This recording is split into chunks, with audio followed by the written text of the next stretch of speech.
Hello, everybody. Welcome back to the Without Context podcast. This is the first week of several where we don't have Haley with us, so we're going to be filling the spot with some guest hosts.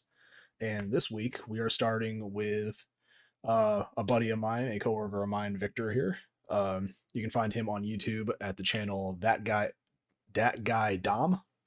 General review channel from what I've seen from your stuff, Victor. I think that's just a good gist of it, just game, anime, movie reviews, stuff like that. Oh yeah, definitely, Let the definitely. man introduce himself. But yeah, take a minute to tell the audience about yourself. Any other links, everything that you use. Feel free to shout that out, and we'll get on to today's topic. Oh yeah, hey, this is that guy Dom. I spell it the bootleg way. We use these where I'm from. So DatGuyDom. I do a lot of anime. Hopefully, I'll be moving on to video games soon enough. But I like to kind of break things down and find the sarcasm and things. So if you want to have a good laugh, just go on and check out my channel. And as always, that link will be provided down below where the rest of our links can be found. So, uh, as you can see, it's just me and Deca today.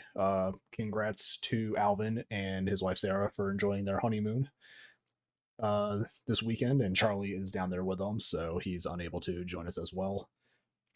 But And Haley's well, also doing wedding shenanigans. This is and truthfully this is like the opposite of Haley month.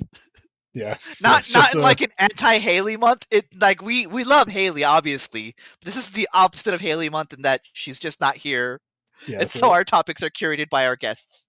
yeah, it's just gonna be me, you, and then whoever we can pull in for an episode each week until our regular hosts come back. So, hmm but from what I understand, today's topic, we wanted to talk about a rising trend in the gaming industry and uh, the newest competitor in the quote unquote console wars. Uh, the rise of I'm a holding it right here. yeah, the rise of a handheld I got PC one of gaming. those. At the time of recording this, in a few days, Steam Deck will be launching. There are other companies that have started selling uh, pretty much low end gaming PCs as a handheld unit to kind of corner the market of mobile gaming in a way without trying to sacrifice any kind of technical advantage that gaming PCs have. And this is something that I think Dom has more personal experience dealing with than Jeremy and I. So we'd love to hear his views and thoughts about it. And Yes, me and my wallet have yeah, personal experience with this topic. because you recently bought one, not a Steam Deck, but you recently bought a handheld PC gaming device. We were talking about it at work, and you said that you got it slightly broken. So Oh Yes. no. Yes, and it wasn't that damage in transit. It was actually probably a return at some point. And the thing is, it came with like it's supposed to come with like two triggers, okay? And I got one. All right, I didn't get two for the price of one. I got one for the price of half. I guess I don't know. I don't know how it goes, but yes, I bought a what do you call it? A GPD Win 3, right? And that's supposed to be kind of the competitor to a Switch.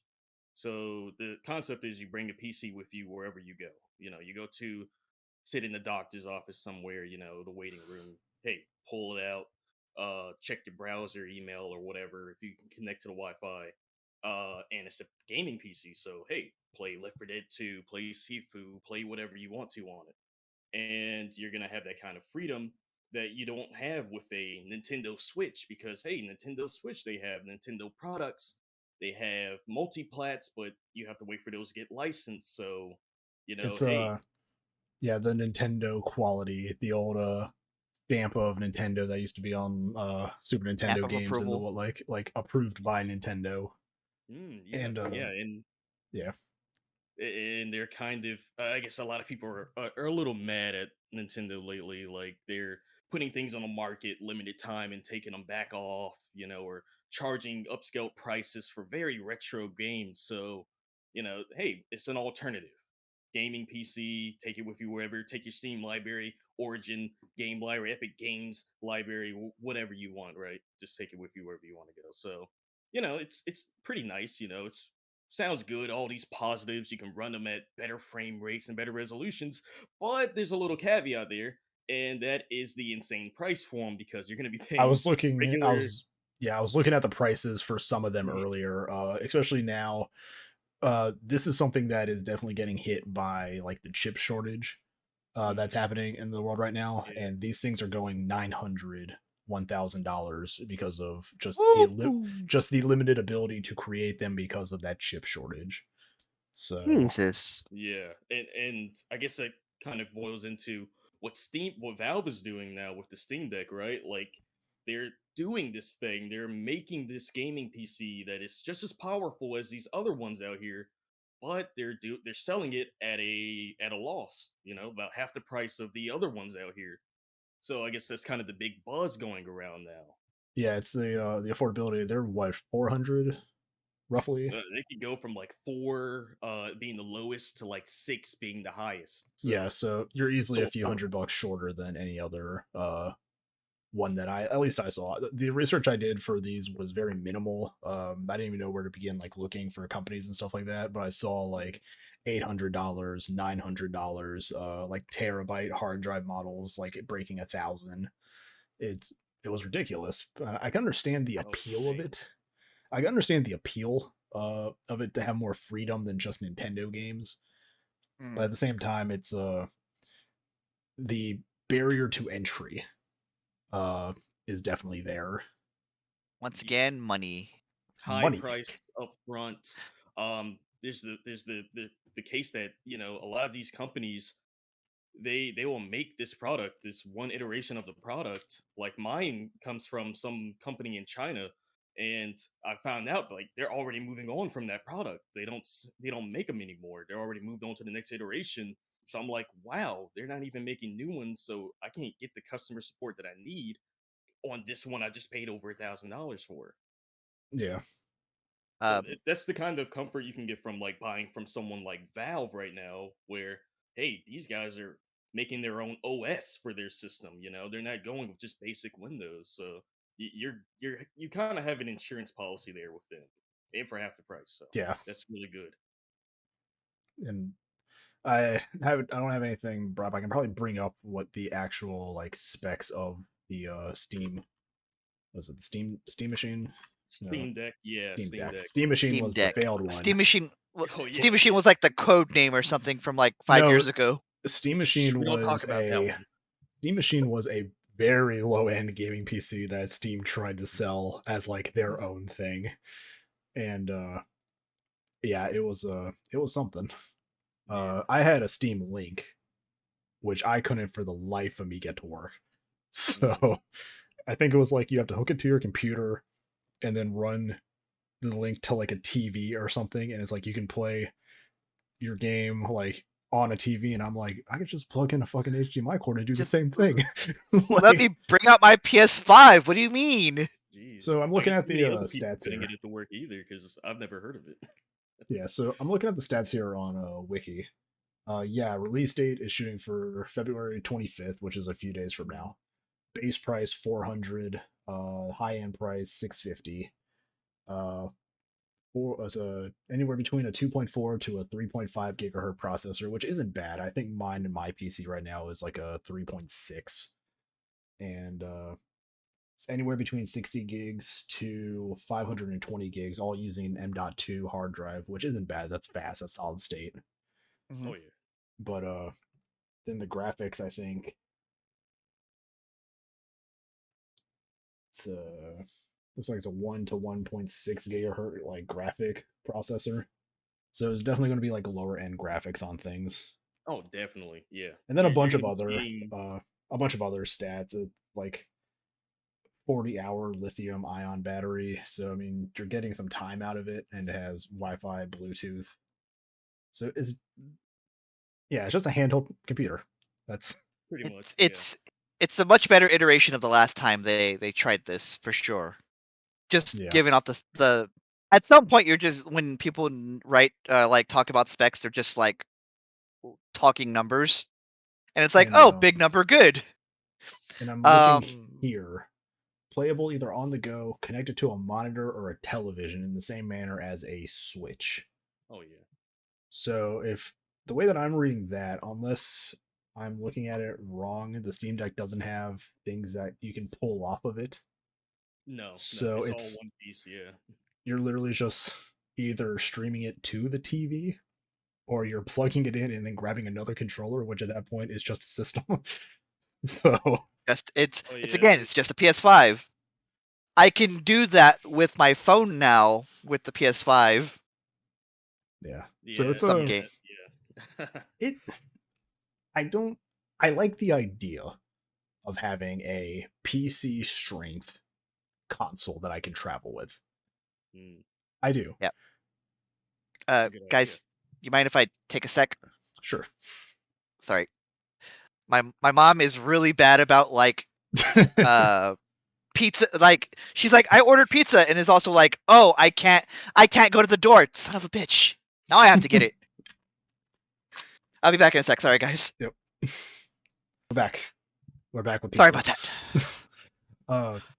But yeah, we were I don't even remember what we were talking about before the cut. But I think I was saying We like, were talking about this. We were cut. I think I was saying like I like the.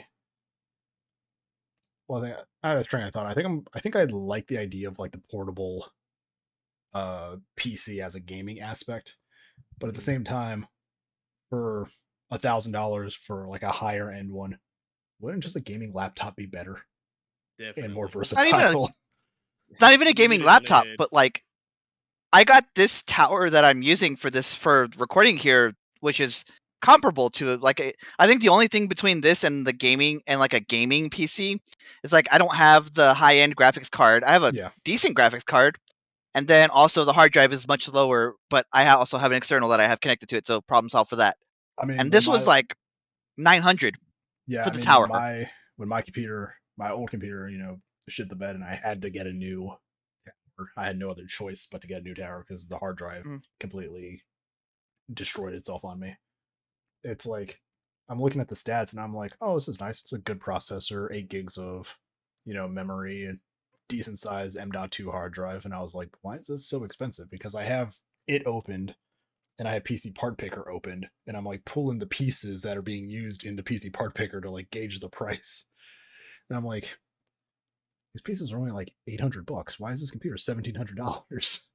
And then I get down, it's like 12 gig graphics card, and it's like, there it is.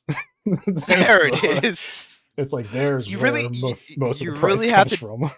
you really have to downgrade your GPU compared to what you might have had in the before GPU gate is what I'm going to call it from here on. Yeah, but I mean, this one came with a good Crypto bros ruin everything. This one came with a good Radeon 12 gig, so I was happy about it. It lets me play PC games pretty well, which is why I don't think I'll ever pay for a portable gaming PC handheld, because I like the quality I get on this one. Yeah, that's the thing, right? Like when you go portable, you have to not only deal with lowered resolution or putting all your graphics on low mode, like literally, that's the only thing you can do is put everything on low.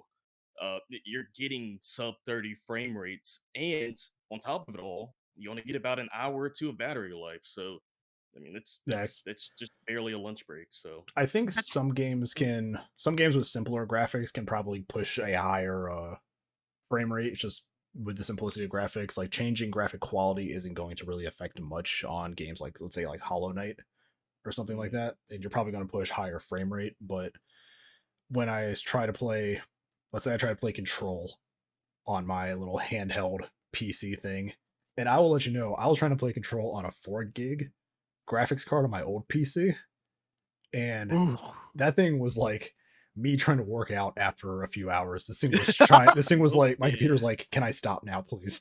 So, it wasn't until I played it on this one I was like, wow, that computer was actually not giving me anything for this game. The Nintendo Switch is like, we were talking about having to downgrade with the mobile. The Nintendo Switch, I think, is a wonderful example of that, because you are absolutely, no matter how good they say their screen is, you are absolutely downgrading compared to like the big, I don't know, 2040 or whatever we're at right now with high definition screens. That's absolutely going to be a downgrade, no matter how you try to like slice it. Like, I think at best my Switch gets 720. Yeah. And like 30. Yeah, I think 20, 30. let's say like playing a third party game. Let's say like playing Doom Eternal on the Switch is definitely gonna be less quality than playing it on PC. But you know, They PS4 look like might be Crayola characters. PS4 might be better than Switch, but Switch might be better than these handheld gaming consoles.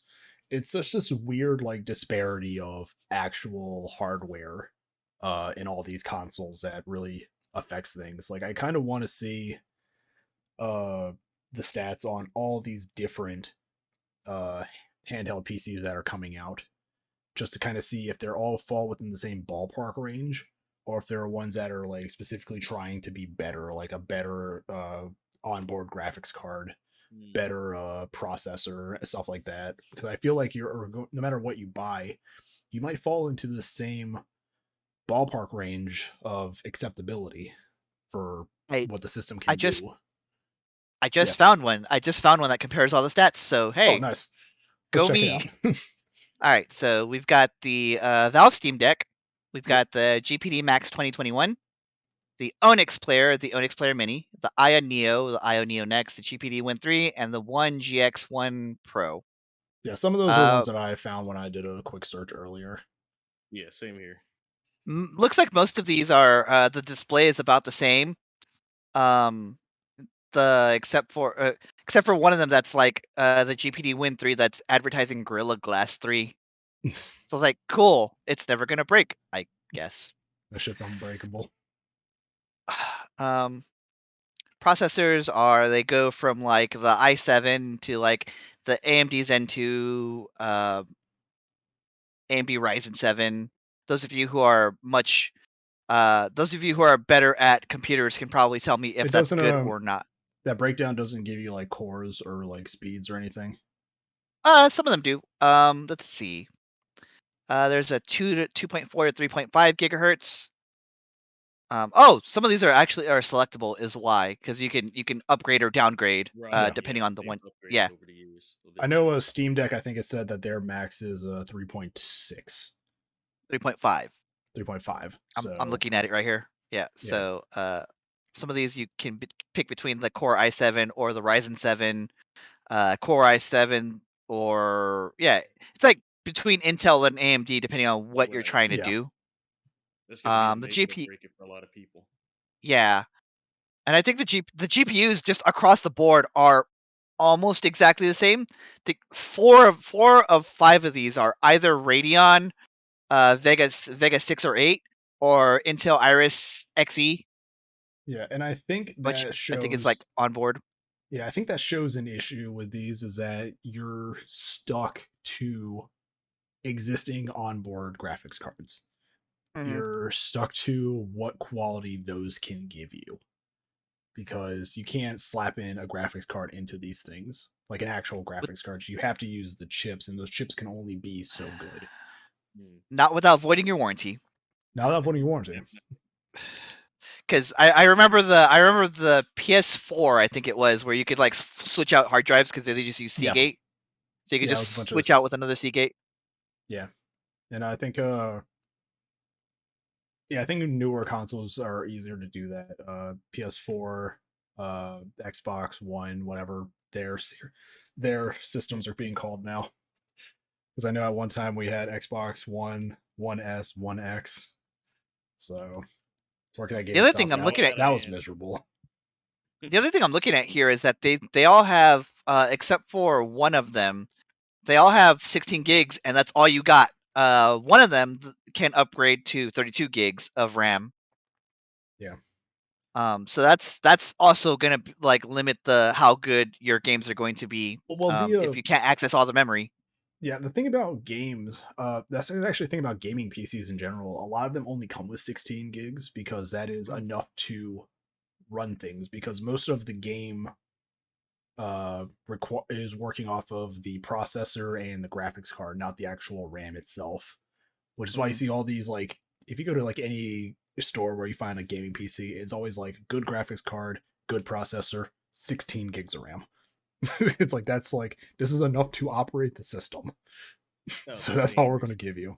And I was like, that certainly won't do. So I upgraded to 32 gigs because I also run a bunch of Adobe stuff. So Yeah. I need a lot of memory in my The extra computer. horsepower in there.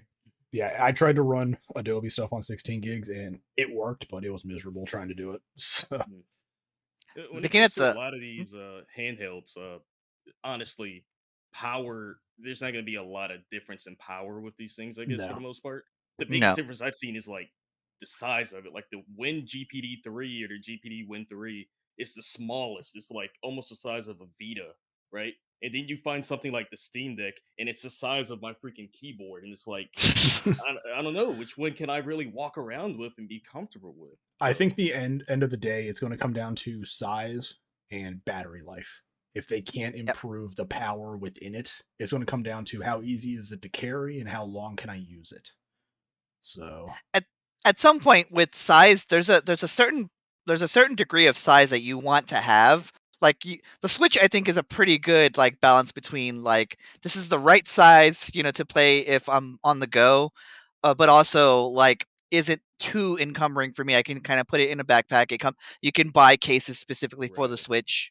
yeah, I think that's a pretty good medium there. yeah, and I mean, you think like we were talking during the brief break and everything about Game Boy Advances. Like the original Game Boy Advance was large compared to what they had originally done, but it was still small enough to be awkward to handle at times. And then they were like, let's make this clamshell SP, which was even more awkward to hold because you had to like hold it like this with your knuckles too because it was so small with your hands behind it. Oh, you want the old Game Boy back? Say no more. And they make the SP, and it's like that's not what I wanted. But again, battery life and size. This is the exact same reason why the Game Gear failed. That thing was massive compared to Yeah. I loved the Game Gear as like the games they had on it were great, it was but great, but it's like this big. It's it this was big, like people. the system was like 90% console, 10% screen. It was one of those. It was definitely one of those things. Like you know how old PC monitors used to be like this big thing that would take up like almost an entire table. Yeah, the It's kind of like CRTs. that. Yeah, the old CRTs. It's kind of in that degree where it's like 90% bulk, and then it has that one little bit. The actual screen Yeah. is Oh, like up geez. here.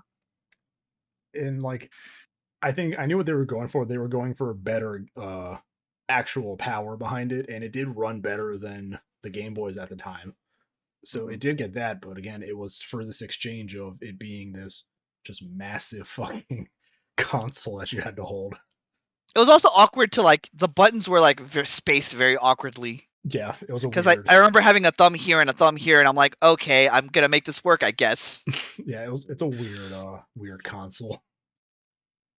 Yeah, But I'm looking at my OG Xbox One right now, launch day Xbox One, and it's pretty big. It's like those old VCRs, so I I get you. Not over the the weekend, VCRs. what was it over the or a few days ago, yeah, probably over the weekend, I went to my local retro game store and I took them an original Xbox One or an original Xbox, like the brick of a console.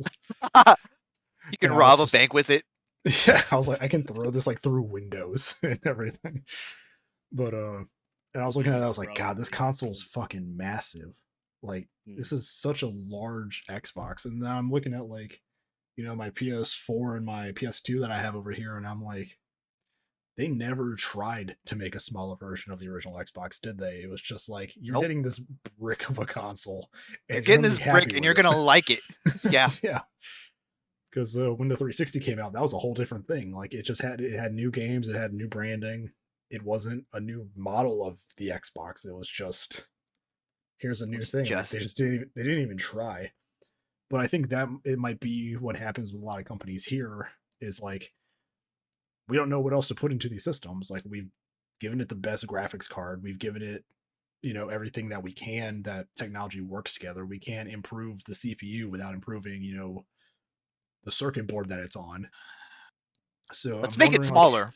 I'm wondering how many of these companies are just going to end up giving up on these things if they know that like this is the best that we can do with these consoles. And I feel like that's Hmm. a possible end game for these handheld PCs. Is just like what is the best quality that you can give without having to make drastic changes to things?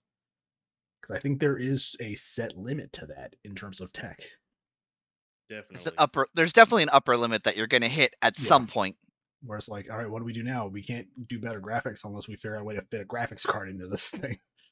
So they're just gonna get bigger. I would say that's not even taking into account like the other handheld gaming in the room, VR, like VR headsets. Yeah. That are it's a whole other thing. That are very expensive, and also, probably not. Probably, I would say they are too immersive. Yeah. For the most part, because you will get vertigo playing that for the first time. Yeah, definitely. I haven't even bothered to try to get a VR headset or anything, even like when they've been available. I'm just like, I can't. Dude, I'm gonna swing this controller like through my fucking TV or something. Like the old Wii's. I said that about the Wii. It's fine. Like how Nintendo on the opening of the Wii thing like gives you things like, please attach the strap to your wrist. Yeah. Don't pour orange juice into the Wii. It is not thirsty. Your Wii is not thirsty. Do not pour orange juice. It's like, thanks, Nintendo. Yeah, I've wanted VR since I saw an episode of Johnny Bravo where Johnny Bravo had on a VR set and went into a shopping mall and started beating everybody up because he thought they were game characters. Like that was just the best. That sounds extremely Johnny Bravo, and at the same time, it sounds so Johnny Bravo that it sounds like you had like the bot come up with the perfect Johnny Bravo episode. It's just, yeah, and it's like you think about all, what was it, back in the 90s or the VR stuff, it was like big arcade things, like the big like multiple wires on like the helmet that they put you on, and it was like you always like stood in place, and it was just like whatever you were doing, and it was usually like very low poly graphics. And then Nintendo tried it with the Virtual Boy, and that was just, we're going to give you a stationary headset that you can't move. You can't move. You have to play like, the Game Boy into it to play it, and it's just so weird seeing this kind of trend come back, where you had VR, and then it's like 20, 30 years later, VR starting to make a comeback. And if you remember in the late 2000s, a lot of people were trying to get like phones that were like almost part PC to a degree. Razer has a phone, right? Yeah, Razer has a phone. Yeah, there was there was like companies that had like, they weren't phones, but they also weren't like PDAs, but they were like mini PCs that ran like XP and something. Like they were trying to get this like portable computer that isn't a laptop tech years ago, and now we're starting to see that come back around. And it's just so weird how it usually fails the first time, and then they're like, you know what, let's try it again. So it's just called the Razer phone. I'm looking at it here. It's just called the Razer phone. Did you see that Razer also made? Did you see that Razer also made sneakers or something? Yes. Recently? They also made the RGB mask. Mm-hmm. They made the. I thought that was an April Fool's prank, and then they made it. I'm so upset about our gradual capitalistic cyberpunk hellscape. No, the tagline for this phone is, if it's not 120 hertz, it's not a gaming phone. I have 60 hertz monitors. I don't even give a shit. So, I haven't been able to upgrade my monitors yet. So, but the thing that gets me, just another tangent, is just the people who are making the fucking RGB mouse pads that you can like USB in, and it has like the outer like glow around them, and I'm like, I don't need an RGB mouse pad. Some of them have function, but not all of them. Some of them, they charge your wireless mouse. That's cool. Yeah, some of them, like, they have the contact charging. It's definitely useful. But I'm sitting here with like my Magic playmat as like my keyboard and mouse pad. So, but oh jeez, is that the Razer phone? That's the Razer phone. Oh no. God, it's like you also you have that growth into like mobile gaming too, where like Call of Duty, Fortnite, all of that's available on phones and iPads and everything now as well. And I honestly think that probably like Call of Duty Mobile and Fortnite run better on a PC than they probably will on this handheld PC. I used to have I had back when I worked at worked in retail. I had coworkers who would play Fortnite on like their really nice phones. It Yeah. seemed to run fine. It seemed like they were running it on the store's Wi-Fi, so like it seemed to run fine. They would go through the game and then would be like, "Oh shit, time to go back." And I never really got into playing my stuff. Like I used to bring my 3DS to work and like play Fire Emblem Awakening or something, and Nice. I never felt rested during my work because I kept doing that. So I never like actually took a time to like take a break instead of like I'll fiddle with something. So it's You're like like, no, like I break stopped time. doing that. You're like break time, play Fire Emblem and get stressed out, Yeah, I'm go gonna be back to behind you work. one way or another. Or like break time pulls out my 3DS, starts playing Smash. It's like it's like you guys at work, Victor. Sometimes I look over after lunch because there are times during the day where Victor and I just aren't doing something. Like our work schedule, our crew's so good doing what we're doing that we just have like a lot of hours of nothing. And I could like look over to like a corner after lunch and there's just people huddled around a Switch playing fighting games. Yeah. It's like tucked away out of view, and I'm like, you guys playing Smash Bros and everything in the corner. Switch tournaments.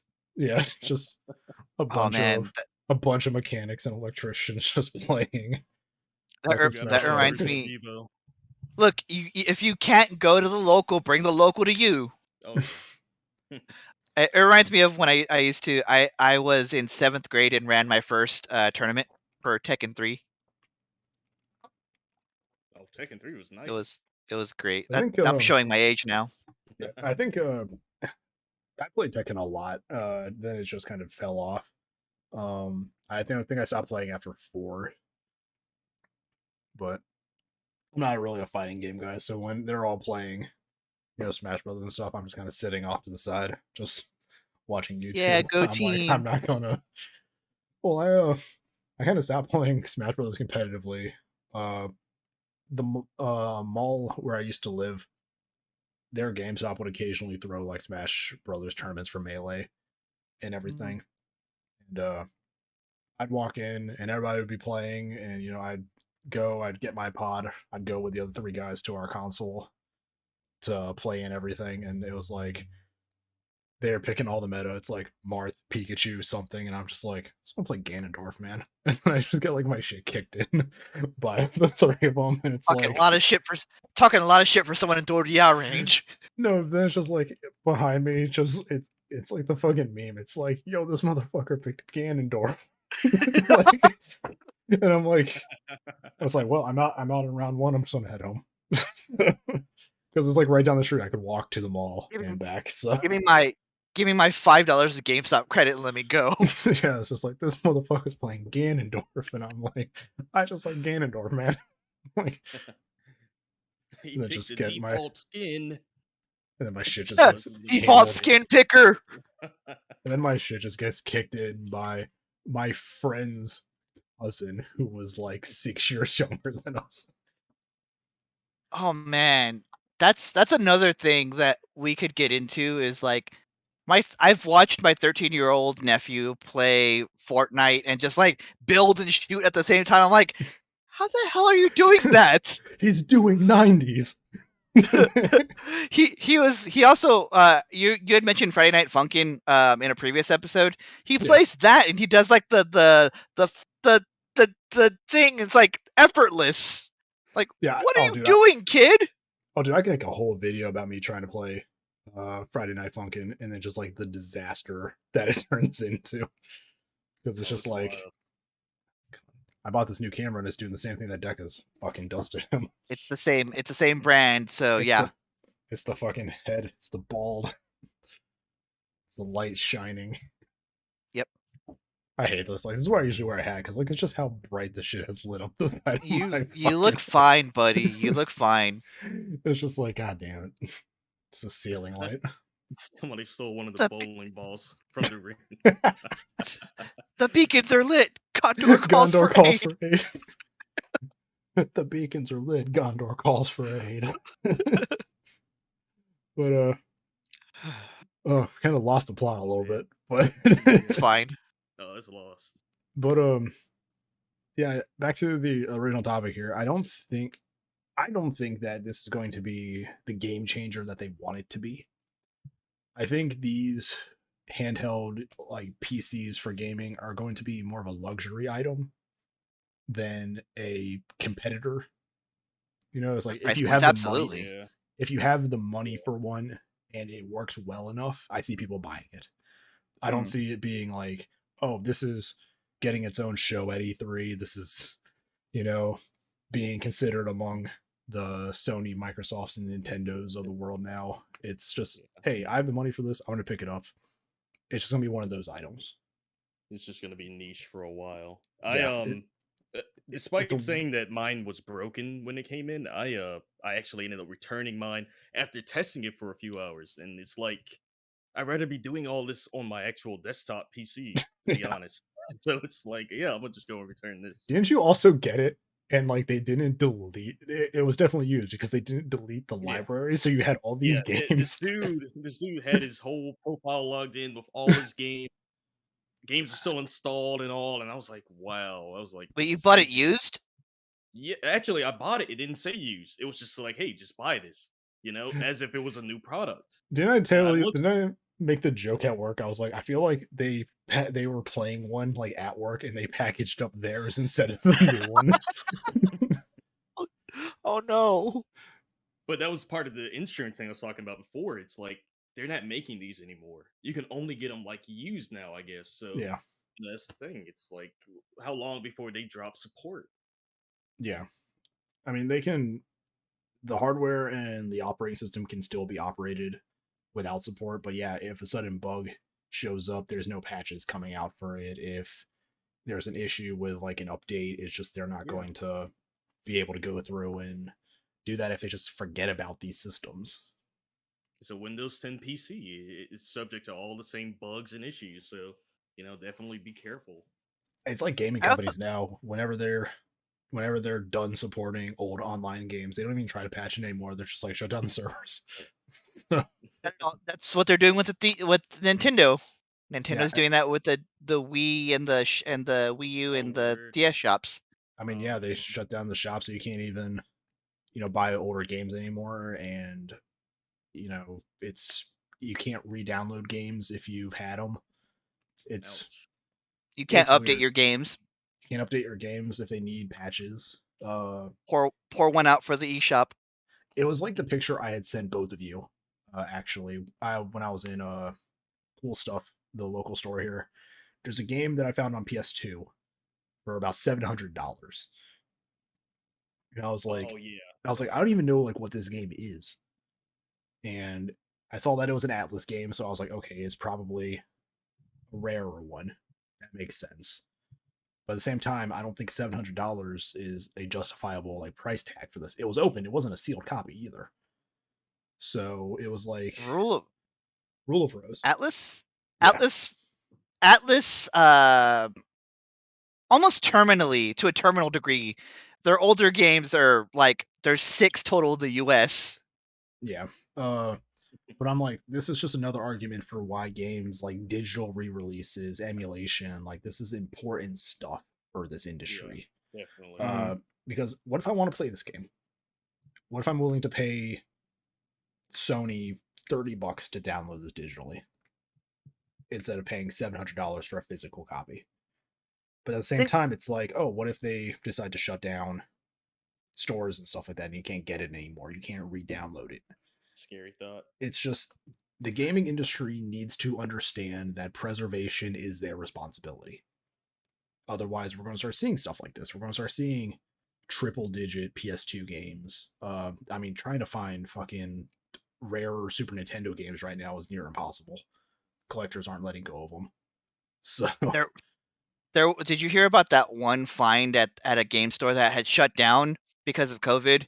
and like they went to go in there, and there was just a treasure trove of old SNES games like Sunset Riders and stuff like that. Yeah. But it's like, it's the gaming industry's responsibility to preserve their history. And if they're not going to do that, emulation, pirated copies, that stuff is going to happen. And they can't be pissed off about that because they're not doing anything to help these games reach a newer audience.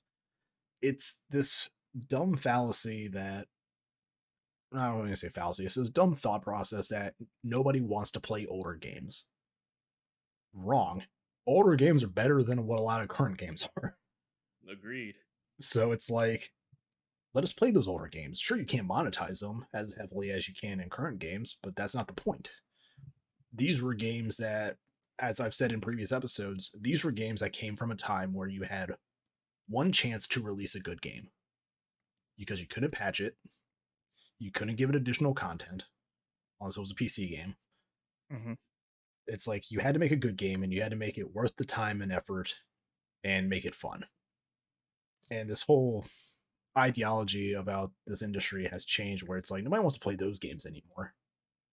And it's like, bullshit, man. I'm trying to find fucking .hack 4 for God on 3 years now for something less than $150, and you're not helping me. So it's very interesting to see how gaming has gone from, like you said, it's the one shot or you screw it up. And then around the time Warcraft 3 came out, they had the one game, and then they added a completely new campaign on top of it with like StarCraft, Brood War, and then Warcraft 3 with the Frozen Throne and stuff like that. And then it's slowly trickled into DLC. A little bit before that kind of thing existed. You had the old shareware games where, hey, I picked up Doom. It gives me the first episode. I can play through the entire first episode, and then if I want the rest of it, I have to send them a check in the mail, and they'll send me floppy disks of the other episodes. Oh boy. So, and then you had the people who made mods for that game, and then some id Software did release like some stuff like the master levels and stuff like that. So there was kind of the concept of DLC originally. Then you had, mostly in PC gaming, the expansion packs. Yeah, Warcraft 3, StarCraft, Brood War, stuff like that. And that started getting really popular as a way to continue, engagement, especially on those games, because those games started really, setting the esports stage and stuff like that. So it's like, let's just get more people to play. But now you just have it, it's like, this is our yearly Call of Duty release. It's Battle Royale, and I don't know, and zombies. In 4 weeks or something, we'll give you guys some content drop. I don't know, fucking deal with it. So, it's interesting how it's iconic how like StarCraft, when they refer to the professional StarCraft game, they refer to it as the Brood War players.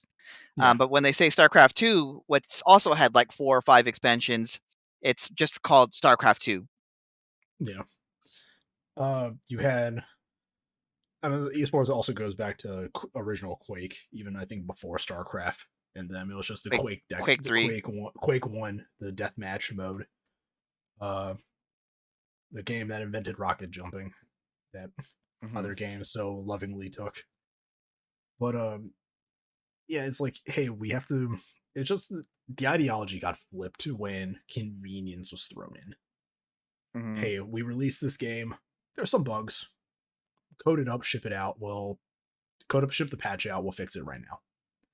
But then it was like, it's like companies now write the rough draft and then turn it in, and then submit the edited copy after the players find all the bugs. Okay, I have the perfect demonstration for that. Fucking Baldur's Gate 3. Oh yeah, that game came out brutally broken. So it came out intentionally brutally broken because they're like, hey, you can pay for this, and we're gonna patch it as we go on. And they've just recently, as of recording, released the Barbarian class. That is one of the classes in Dungeons & Dragons 5th edition, but they are just now releasing it like it's a big deal. Like, should have been with release. I hate with the capital H the business design or the business practice of that game and how it's released so far. Yeah. Buy our unfinished game now, get the finished product 2 years from now. Yeah, It's been 3 it's years. that. It's hey, we're going to release our polished up alpha to you guys. Exactly. And then it's like, okay, they'll take a week or two to figure out bugs. And then they'll send out a big patch.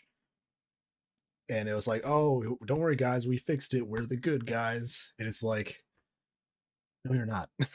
You're not the good No, guys. you're not. Cyberpunk.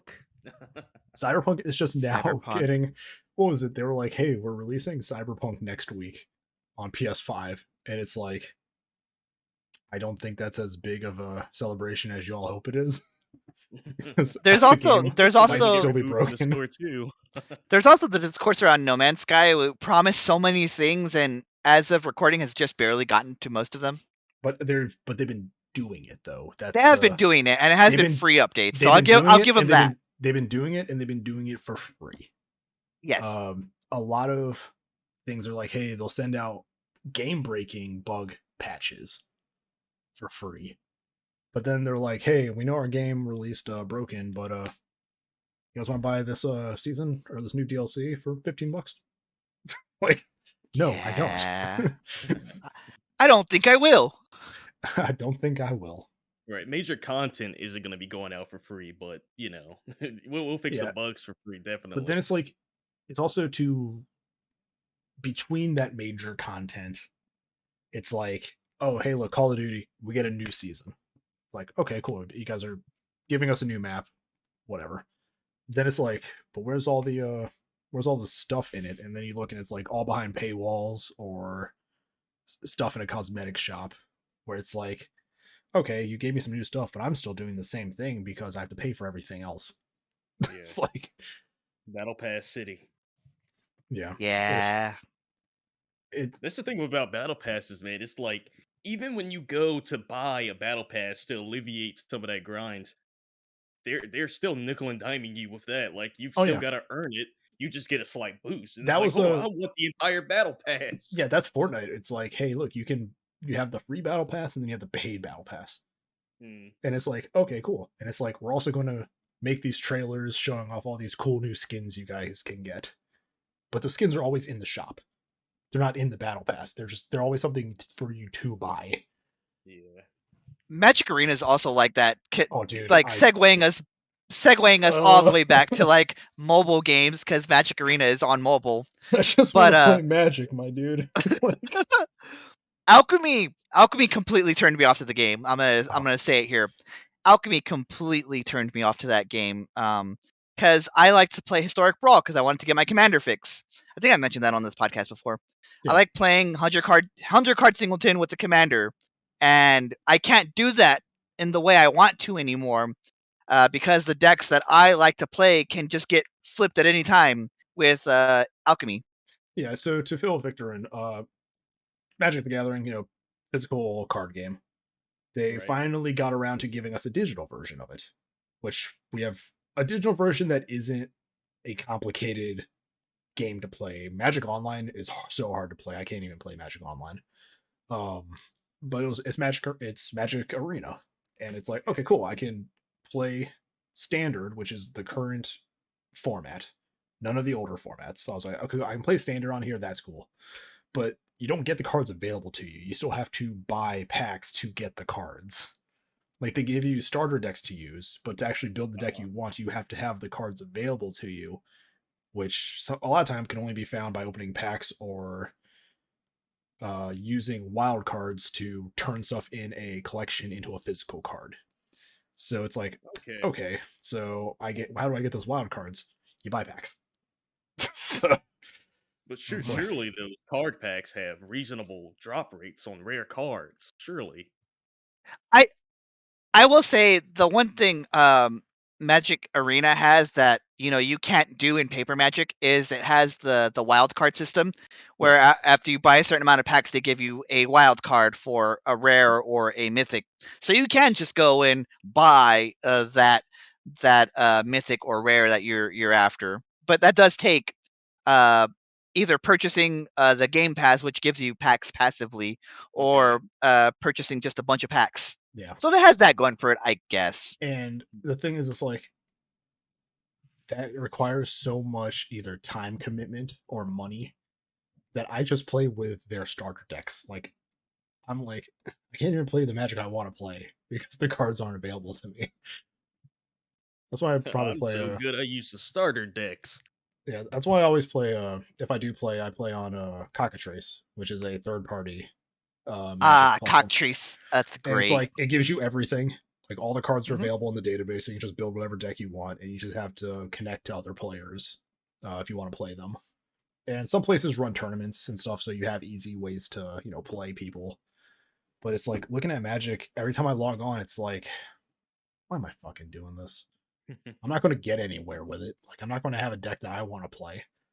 So, and That I mean, reminds me of and when stuff what were you gonna leaves, say? when sets leave, you hardly get a return on your investment back. Like they don't say like, hey, if they did not have older formats on Magic Online or Magic Arena, if they didn't introduce historic or anything like that, when those sets left, I don't think they gave you really anything for it. You just had a bunch of old cards. You weren't able to use those cards anymore. They didn't like refund you like a rough number of wild cards for you to turn into a new thing. It was just like, oh, they're gone. Wow. Now you got to start collecting again. Jeez. And it's like, God damn it, dude! Quit nickel and diming me. I just want to play your fucking game. Like, so I got out of Paper Magic is because of this shit. Like, it's like just give. I don't even think it's hurt. I don't even think Alchemy is like Hearthstone. I think it's just bad. I think it's just a bad idea. Alchemy is a bad idea for Magic because it is a digital format where they can decide this card is too good, so we're going to change this digital version of a card to do something else. They can patch cards.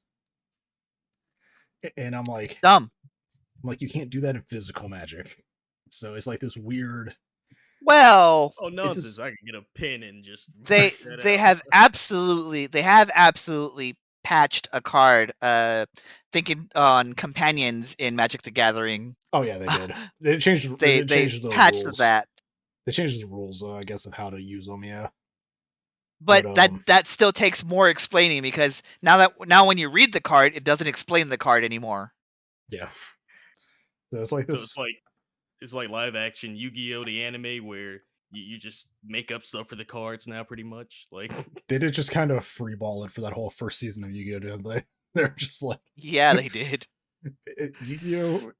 The series for Yu-Gi-Oh! Is like my real world, like translation of how I played Yu-Gi-Oh! It was like just me and my friends playing it, like no rules, just doing stuff. And then when we finally figured out the rules, it was like Battle City, where it kind of was like, we got rules now, guys.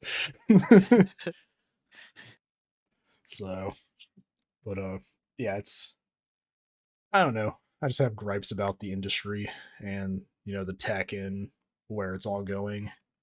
Because back to the handheld stuff, I feel like there's a upper limit to them. Mm-hmm. And unless the prices change or the tech becomes available to make them better, it's just going to be a kind of a niche thing. I think it's really interesting that they advertise it for like hardcore gamers when the people who are going to buy those are your mom who doesn't know what the fuck to buy for Christmas. They're just going to buy this little system because that's what happened with me. I was 5 or 6 when the Game Boy Color came out. My mom was like, "Here, have this Game Boy, have Pokemon." That's who your audience should be. Is those families who are going to be like wanting to purchase these for their kids so they can play them while they're going to a park or whatever the hell kids do nowadays. Oh, I wouldn't be the gamer I am now if it wasn't my parents buying a Super Nintendo or me a Game Boy Color for my birthday with Pokemon Blue. Like it wouldn't have happened. Mm-hmm. But yeah, it's like, yeah, but grandma's not going to go out and buy you a $700 handheld, gaming PC. Definitely not. Definitely no. Not. I think it's gonna wait until we get to that upper limit, and once we get to the upper limit, then the prices will come down, and then grandma will buy it. I would love to like go back to this conversation in like a year and see how things change a year after the Steam Deck, is in existence. Has Valve continued it, or have they kind of dropped off the marketing of it? Is Like, it a I would love Steam to do. machine, a Steam controller again, or Oh, dude, I something tried. Ugh. The Steam controller is one of the worst things I've ever had to fucking use in my life. Oh, I fell for it too. I got it from a friend of mine, and I was trying to play it, and I'm like, this is the worst fucking thing. I just have an Xbox controller attached to my PC. I think It's it so might be much on my easier. channel. I think it might be on my channel. I think I was starting to play Half-Life 1 with it Oh, yeah. on my Half-Life 1 series. I think the like first 2 episodes is me trying to play with a Steam controller, and you can like see the frustration. Unless those were me trying to play it and not recording it. But I'm pretty sure I did record it, so I think you can see me get so fucking frustrated at the Steam controller. I eventually went to mouse and keyboard playing it, and I don't play games mouse and keyboard. Like, I have a hard time doing it. So I have this for Destiny, because I can't play that's Destiny exactly what I 2. have. I can't play Exactly Destiny 2 what on I have mouse and is just keyboard. a controller. I tried. Yeah. There's so many buttons. So Coward, you haven't played Final Fantasy 15, have you? No, it is oh no, 14. I've been playing 14, and I mean that's 14. frustrating me. Like, I've finally switched that over to the controller, trying to play it. So, but yeah. So I would actually love to come back to this topic in like a year to see how Yeah, Steam for sure. see how it's done, if it has led to this change of gaming culture and stuff like that. If it's like, hey, this is actually competing with a Steam, with a Switch, or we're starting to get better quality ones coming out. So Yeah. I would say not even compete with the Switch, but also compete with the other handheld gaming PCs in the space. yeah, I'd love and to see see who's which still one. standing. Yes, exactly. That would Like, be interesting for me. like Maybe who's Sony still will come out with theirs next. They're yeah, all like, coming out around the same time, right? I think so. But you have these ones right here, and I'm wondering, like, a year down the line, is Razer going to have one? Is Alienware going to have one? Mhm. Like, are all these companies that are known for their gaming PCs going to get onto this, or are they going to be like, oh, this did not work, we're not going to do this? Right. So, Right. but I would Let me love check to. release dates real quick. I would love to come back and like end of the year or something, see how it's done. Just see the state of handheld gaming. See the state of period. gaming just after this new factor has been introduced. But I honestly believe it to be probably a niche thing, especially at that entry price. Like, Oh, definitely. It's way too It- expensive. it's not going to be like, oh, hey, I got the. It's not going to be like, I'm going to talk to you guys and be like, hey, I got that thing for Christmas. It's going to be like, I know a guy who got one because he travels a lot. Got a lot of And money. yeah, he has money and he travels a lot, so he's giving it a shot. But like, Mhm. I'm happy with my desktop, and I don't really do a lot of mobile gaming to begin with. So I am looking to get a gaming laptop though, but that's like $1,300. So But there's also the other thing to take into account of global pandemic. yeah, I mean, you still have chip shortages. A lot of Mhm. places can't Oh, produce a lot because of Crypto bros. processors and stuff like that being unavailable. So it'd be really interesting to see how all of this turns out, Mhm. especially when life gets back to some semblance to what it was before all this happened. God, I hope it never does. Or not. I hope it never gets back to how it was because it sucked back then. I hope we get something better. Yeah, I Let hope me it's say better. that. Let me rephrase that real quick before I turn into some sort of weird nihilist. I hope the illness is gone. Yes, there we go. I'm getting there's no trace. That's how I get canceled. I want to be able to breathe normally at work. Yes, that would be nice. Especially when we're climbing all day. That shit sucks. But yeah, so I think that'll be it for this episode, guys. Unless anybody else has any final thoughts. Anybody has any final thoughts they want to I think throw we in? got it out. I honestly don't think this PC handheld market is gonna really soar. It's gonna remain niche.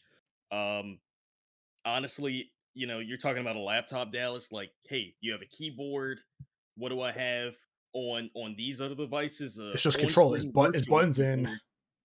Yeah. A controller if you're lucky. It's you have the two sides with the controller aspects, the sticks and the buttons, and I think some of them have a keyboard like underneath the screen that like you can slide it up The or GPD something. does, yes. Yeah. It sucks. Everywhere you go, every review you see for it, it sucks. It's a touch, not even physical. It's a touch I mean, glass screen. It sucks. it does mention that it has Bluetooth, so you could probably get a Bluetooth keyboard and hook it up, especially if they have an operating system that lets you like web browse and stuff like that. It might be useful there. But I saw, at least on the Steam Deck, it's their operating system strictly, and they did say that you could modify it to give you access to other apps and stuff like that. So Steam fully is embracing the modding community and knowing that they're going to be changing stuff about it. So, and god, the fans. Yeah, I think it's gonna be, that might be another factor. How can people mod these? How can people adjust these for more functionality? Like that might affect, sales and longevity of it all. But within the first week, people jailbroke their like fucking Switches. Yeah, and I know Steam has openly accepted like right to repair. So iFixit, I think, is their like official like Steam Deck repair company. Like they have the tool sets that you can buy to like open up your Steam Deck and stuff like that. So they are fully embracing. Nice. They are fully embracing the right to repair, which a lot of companies do not do. If you you have to use our company. Go to our place, send it to us, only us. You can't fix it yourself. I don't trust you. You're gonna shock yourself, you asshole. Yeah, so it's stuff like that. Like Steam, morally, Steam's doing a lot of good stuff towards the community. It's just a matter of whether or not the system works. So, but yeah. So I guess that will conclude today's episode. Of the podcast. So once again, thank you all for joining us on this episode of the Without Context podcast. I have been SharkyHat, once again joined by Decavolty and our new guest, DatGuyDom. Again, his links will be in the description as always. Our first guest of hopefully many over the next several weeks. Hopefully we can get Alvin and Charlie back to some extent. That'd be nice to have them back as well. Full Mario Party. Yeah. The four, we keep telling Haley, it's like, don't worry, the bonobos will be able to run the podcast. She's the one that kind of keeps everything at least in running. Line. So we're all operating without a leash today. So this month. Yeah, so as always, links are in the descriptions. If you guys are watching on YouTube, leave a like and tell others about us, subscribe to us. If you're watching this not subscribed again and you're just following the channel for some reason, that's weird. Please subscribe. That's really weird. Yeah, it's like that's the thing. It's like you see all these YouTubers that are like, for the 40% of you that are watching and are not subscribed, and I'm like, who just sits and like checks a channel for updates every day and just not being subscribed to them? I will say there is the degree of like people being in it. If we the time we end up in someone's recommended, that's when I know we've made it. Yeah, so there's that. If you're listening on Spotify, drop a follow and shout it out as well. We would love to get some more Spotify listens as well. That'd be nice. But yeah, fun episode. Nice little conversation. A look to the future of gaming. So that was nice. But and definitely thanks for having me on. It was definitely fun being here. Oh, dude, it's great. Yeah, absolutely. Like, I'm really excited. I've been trying to get guests on the show for a while. Since the inception of this podcast. Since the inception, I've always had ideas to like bring guests on. So this was a nice first episode for that. But thank you all for watching. Thank you all for listening. And we'll see you guys on the next episode. Bye. Bye.